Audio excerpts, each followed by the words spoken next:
Good evening, students. On chapter number 2, Meaning and Fundamentals of Double Entry Bookkeeping. Fundamentals म्हणजे काय? मूलभूत घटक. Double entry bookkeeping सिस्टीमची मूलभूत घटक आपल्याला त्याचा अर्थ समजून घ्यायचा आहे. आणि पहिल्या प्रकरणापेक्षा आता खऱ्या अर्थाने अकाउंट आपलं आता सुरू होतं आहे. याच्यात आता अकाउंटचे नियम्स वगैरे महत्त्वाचे असतात आणि खूप इंटरेस्टेड अशा प्रकारचा अकाउंट विषय आहे. नीट लक्ष द्यायचं आहे. 2-3 वेळा तुम्ही तो व्हिडिओ पाहायचा आहे. सुरुवातीला थोडीशी माहिती आहे ती समजून घेऊ आणि नंतर मग अकाउंटचे मूलभूत नियम सुरू होत आहेत. Double entry bookkeeping system is the most scientific method of recording all monetary transactions in the books of accounts. आपण मागच्या याच्यातच पाहिलं आहे. विश्वासार्ह पद्धती, रिलायबल, विश्वास ठेवण्यास योग्य अशी पद्धती डबल एंट्री सिस्टीम आहे आणि सायंटिफिक आहे, शास्त्रीय पद्धती आहे. This system owes to its origin to Italian merchant. या सिस्टीमचं मूळ इटालियन व्यापारी merchant Luca de Borgo Pacioli याला जाते पा on 10 November 1494. And this day is celebrated as International Accounting Day. हे लक्षात ठेवायचे पा 10 November 1494 Luca de Borgo Pacioli यांनी ही डबल एंट्री सिस्टीम शोधली आणि तोच आपला इंटरनॅशनल अकाउंटिंग डे असतो. हे लक्षात ठेवायचे. पुढच्याच महिन्यामध्ये 10 नोव्हेंबर येईल त्यावेळेस तुम्ही लक्षात ठेवायचं international Accounting day. This system of book keeping is based on the fact that there are 2 aspects of every business transactions. काय ही पद्धती? प्रत्येक व्यवहाराचे 2 पैलू असतात पहा. 2 persons or 2 accounts or parties. 2 व्यक्ती. एक व्यवहार घडला का त्याच्यामध्ये 2 व्यक्ती असतील किंवा 2 अकाउंट असतील किंवा 2 पार्टी असतील. One is the receiver of the benefit and other is the giver of the benefit. एक मिळणारा, एक देणारा. If something comes in to the business. व्यवहार घडल्यानंतर एक तर व्यवसायात काहीतरी येईल. Something goes out from the business. काही व्यवसायातून जाईल. Recording of 2 aspects of monetary transactions in the books of account in terms of debit. Debit शब्द आपल्याला अशा पद्धतीने लिहायचं पाहता DR and credit CR is called as double entry system of book keeping. दोन्हीचे व्यवहार नोंदवायचे असतात. ते डेबिटला त्यानंतर क्रेडिटला हे या सिस्टीममध्ये आहे. अकॉर्डिंग टू मॉडर्न अप्रोच, आधुनिक दृष्टिकोनाचा विचार केला तर every business transaction is concern with assets, liabilities, capital, expenses and income. प्रत्येक व्यवसायाचे संबंधित संपत्ती, ॲसेट, लायबिलिटी, देयता, कॅपिटल भांडवल, एक्सपेन्सेस खर्च आणि इन्कम म्हणजे उत्पन्न असतं. Whenever there is an increase in asset, ॲसेटची किंमत वाढली. हा नियम लक्षात ठेवायचा पहा. इन्क्रीज म्हणजे वाढ होणे. इन ॲसेट अँड एक्सपेन्सेस, ॲसेटमध्ये वाढ झाली, खर्चात वाढ झाली. इट इज डेबिटेड, त्यावेळेस त्याला डेबिट द्यायचं असतं. अँड डिक्रीज म्हणजे कमी होणे. In assets and expenses are created. ॲसेटची किंमत कमी झाली, खर्च कमी झाले तर क्रेडिट द्यायचं असतं. त्यानंतर पेज नंबर 20 वरती एक डायग्राम काढलाय पहा. Recording of accounting information methods दिले त्याच्यात. एक इंडियन सिस्टीम आहे, दुसरी इंग्लिश सिस्टीम आहे. इंग्लिश सिस्टीमचे 2 भाग केले, सिंगल एंट्री सिस्टीम आणि दुसरी double entry system. Indian system पहा. Indian system maintains records in Indian language. भारतीय भाषेमध्ये त्या ठिकाणी व्यवहार नोंदवले जातात, such as Marathi, Hindi, Urdu, Gujarati etcetera. It is called Mahajani Deshinama system. याला असंही म्हटलेले पहा, Mahajani Deshinama system. In this system transactions are recorded or maintain in long books. तुम्ही जर व्यापारी लोकांच्या दुकानात जर पाहिलं तसे लाल बाइंडिंग केलेले मोठमोठे वह्या असतात पहा. नोन ॲज बही खाता, त्यालाच ते बही खाता म्हणतात किंवा अँड कीर्दक म्हणतात. This system of accounting is not based on double entry system of accounting. Double entry सिस्टीमप्रमाणे नाही, दोन्ही प्रकारचे व्यवहार नोंदवले जात नाही. This is not a scientific accounting system. आपली ही पद्धती शास्त्रीय नाही. इवन टुडे तरीसुद्धा this system is use in India for small business organisation. छोटे जे व्यवसाय आहेत, संघटना आहेत, त्यांच्यासाठी ही पद्धती वापरली जाते. आता दुसरं पाहायचं आहे आपल्याला इंग्लिश सिस्टीम. याच्यामध्ये पहिलं आहे single entry system. This system of accounting records only cash book and personal accounts.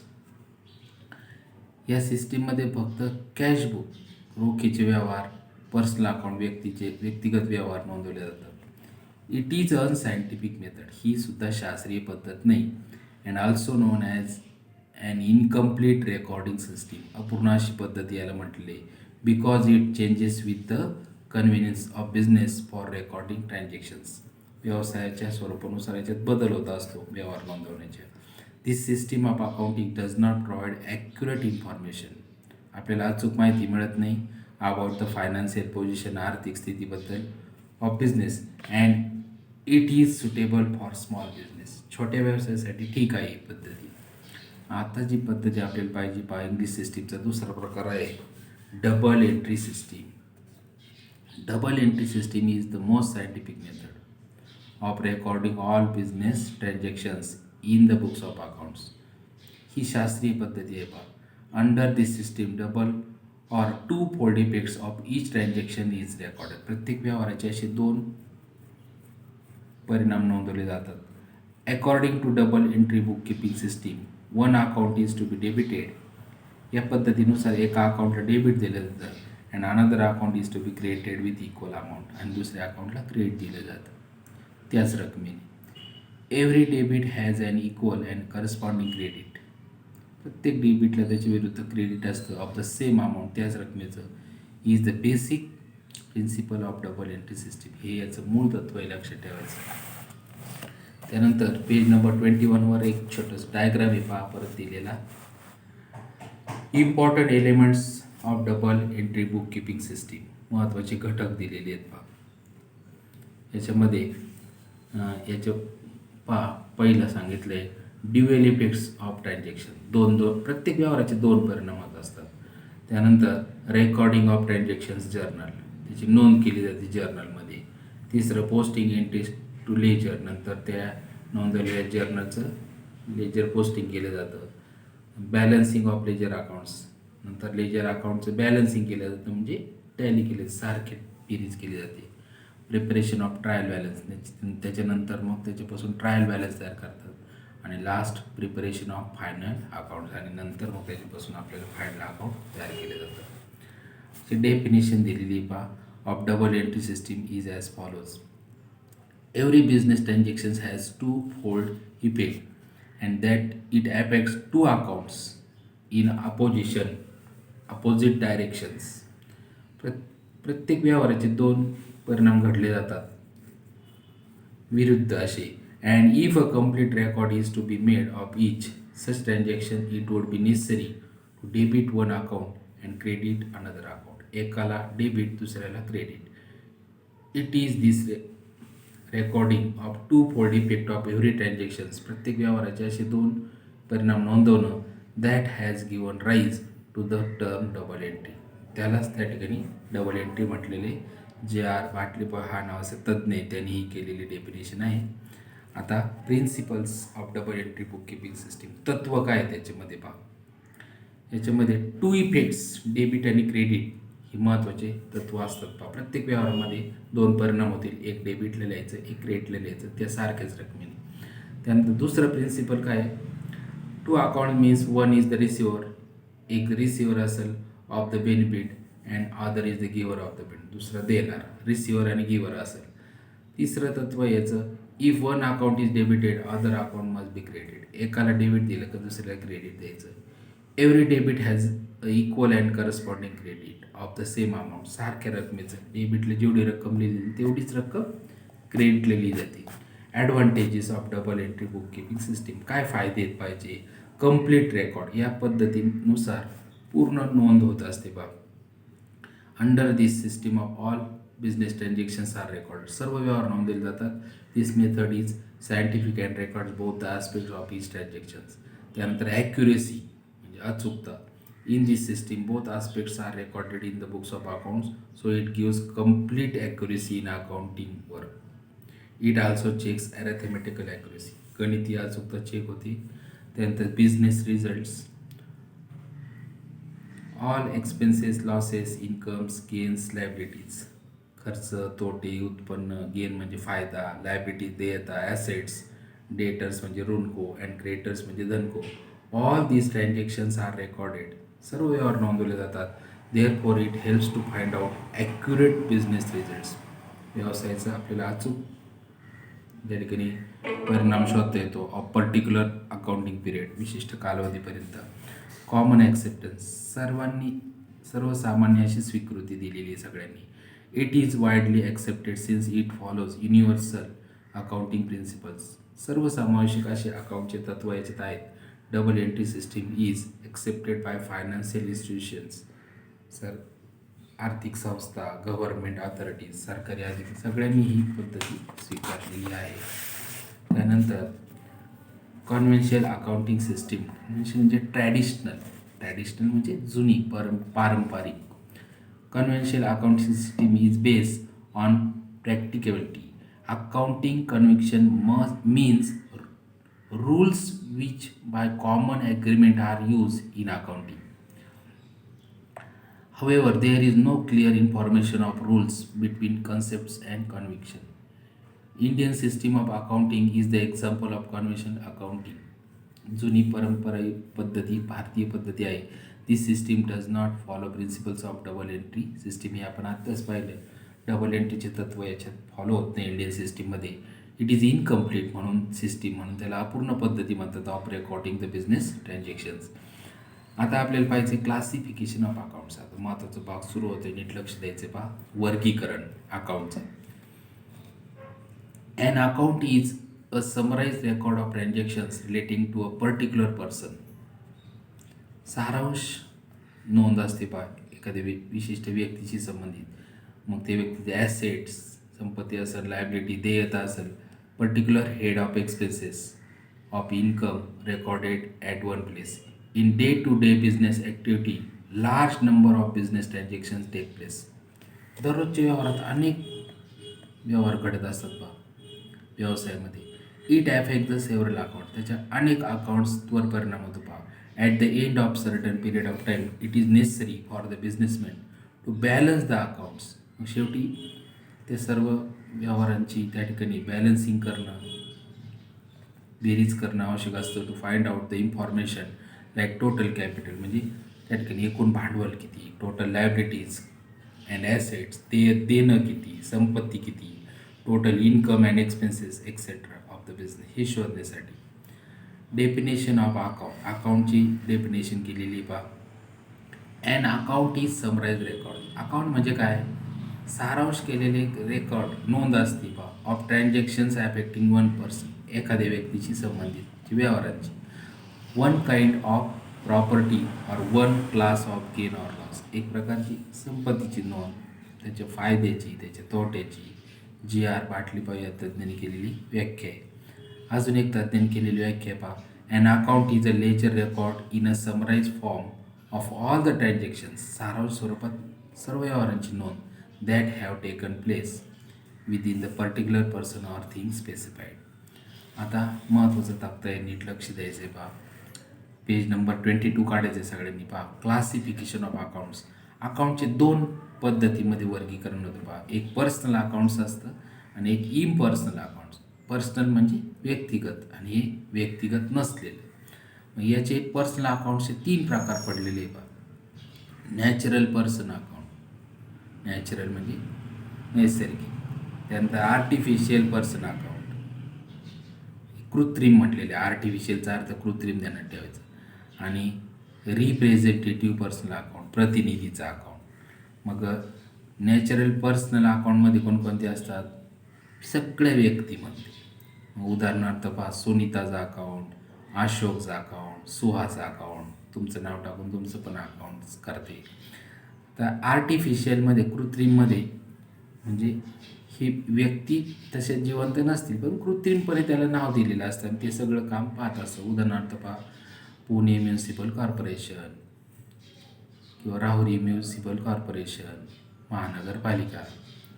त्यानंतर एखादं राधिका स्पोर्ट्स क्लब अकाउंट, त्यानंतर bank of India account, state bank of India account, सर्व म्हणजे थोडक्यात याला आर्टिफिशियल असं म्हटलेलं आहे, म्हणजे ते कृत्रिम असतं.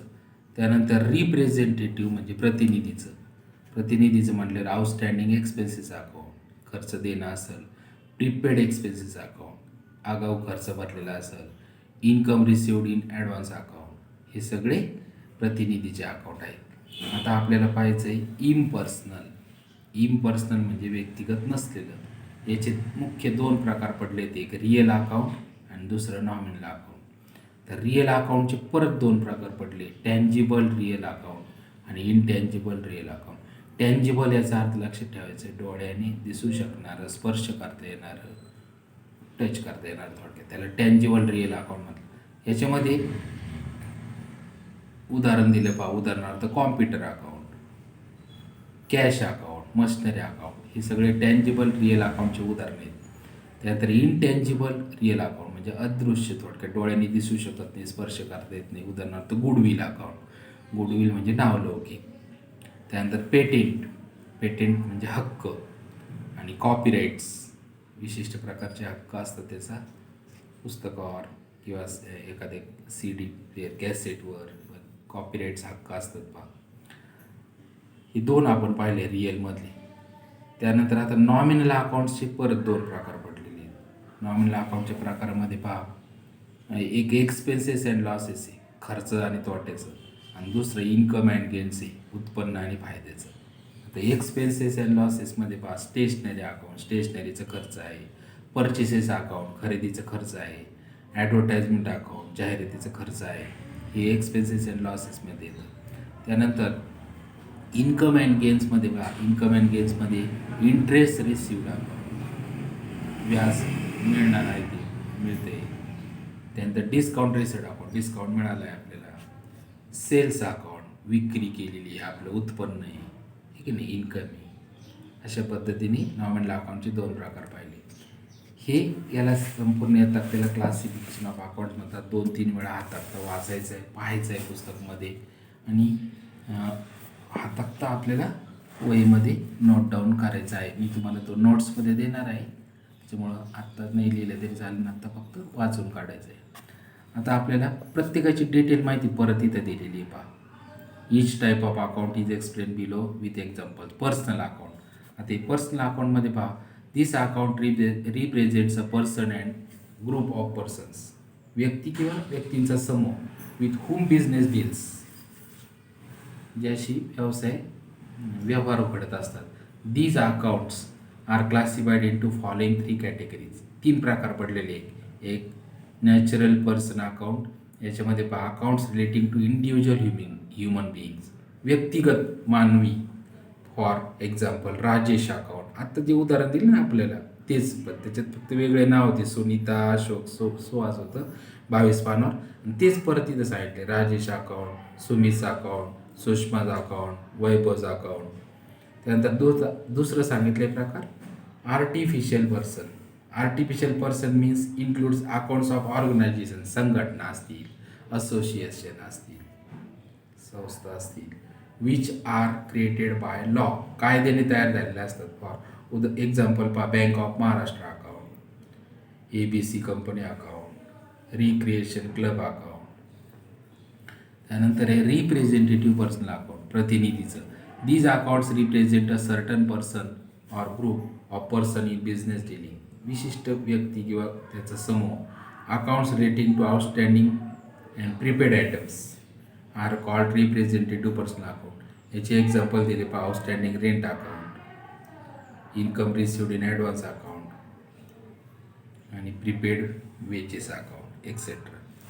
आता दुसरा प्रकार पाहायचा आपल्याला, हे सगळे आपण पर्सनलचे 3 पाहिले, लक्षात ठेवायचे, नॅचरल पर्सन, आर्टिफिशियल आणि रिप्रेझेंटेटिव्ह. आता इम्पर्सनलमध्ये impersonal accounts are classified into following 2 categories. याच्यामध्ये रिअल अकाउंट येतं. रिअल अकाउंट पहा काय real account. This account represent assets and properties owned by the business. व्यवसायाची असणारी संपत्ती मालमत्ता याच्यातून दिसून येते या रिअल अकाउंटमध्ये. The following are the types of real account. खालील प्रकार आहेत पहा रिअल अकाउंटचे. याच्यामध्ये टँजिबल रिअल अकाउंट आत्ताच पाहिलं आपण डायग्राममध्ये पहा. मग याच्यामध्ये tangible real account means the assets and properties अशी संपत्ती मालमत्ता विच कॅन बी सीन आपण डोळ्यांनी पाहू शकतो, टच स्पर्श करू शकतो, अँड फेल्ट आपल्याला जाणू शकतं ते. एक्झाम्पल याचे उदाहरण पहा machinery account, motor car account, stock of goods मालाचा साठा अकाउंट एक्सेट्रा. आता दुसरा प्रकार आहे इनटँजिबल रिअल अकाउंट. टँजिबलचे विरुद्ध intangible real account means assets which cannot be seen अशी संपत्ती की आपल्याला डोळ्याने दिसत नाही, टच स्पर्श करता येत नाही, ऑर फेल्ट किंवा आपण ते जाणू शकत नाही आपल्याला. But they can be measure in terms of money परंतु त्याचं पैशात मूल्यमापन होत असतं. एक्झाम्पल गुडविल अकाउंट, नावलौकी, पेटेंटचा अकाउंट, हक्क असेल, ट्रेडमार्क अकाउंट, चिन्ह आहे पहा. त्यानंतर कॉपीराईट अकाउंट. त्यानंतर दुसरा प्रकार आहे याच्यातला इम्पर्सनलमधला nominal accounts. The accounts of expenses, losses, income and gains. खर्च, तोटे, उत्पन्न, फायदा are called as nominal accounts. त्याला नॉमिनल अकाउंट म्हणायचं पहा. एक्झाम्पल वेजेस अकाउंट, वेजेस म्हणजे मजुरीचा खर्च, स्टेशनरी अकाउंट, स्टेशनरीचा खर्च, सॅलरी अकाउंट, पगाराचा खर्च, डेप्रिशिएशन अकाउंट, घसाऱ्याचा खर्च, कमिशन रिसिव्ड अकाउंट, कमिशन मिळते आपल्याला उत्पन्न, डिस्काउंट रिसिव्ड, डिस्काउंट मिळाले, ही याची उदाहरणे आहेत. आता हे डेबिट आणि क्रेडिट एकदा समजून घ्यायचं बा. डेबिट शब्द कसं लिहायचा पहा, शॉर्टमध्ये पाहून घ्या. लेफ्ट हँड साईड आपली डावी बाजू. हाताची डावी बाजू left hand side of an account is called debit side. आपल्या हाताच्या डाव्या बाजूला काय म्हणायचं, डेबिट साईड.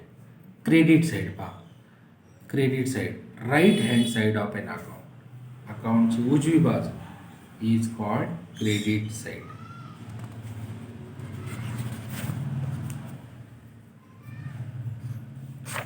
ओके, आज आपण हा भाग इथपर्यंत पाहिला. उद्या आपण त्या ठिकाणी गोल्डन रूल्स हा भाग समजून घेऊ.